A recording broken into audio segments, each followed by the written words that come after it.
ജൂണിന് anti ഡ്രഗ്സുമായി ബന്ധപ്പെട്ട് ഒരുപാട് activities നമ്മുടെ സ്കൂളിൽ നടന്നിട്ടുണ്ട്. ഉപയോഗം കൂടി വരുന്നു. അതുമായി ബന്ധപ്പെട്ട ഒരുപാട് ഇഷ്യൂസ് നമ്മുടെ സമൂഹത്തിൽ നടക്കുന്നുണ്ട്.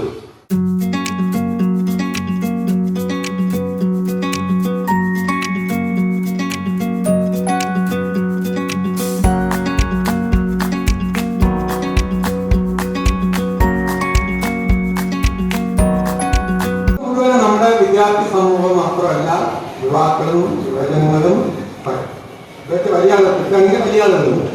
ഇന്ന് മുഴുവനും ലഹരിയിലേക്ക് അടിമപ്പെട്ട് ലഹരിക്കെതിരായ ഒരു ക്ലാസ്സിനുപരി നമുക്ക് എങ്ങനെ നല്ലൊരു മനുഷ്യനാവാൻ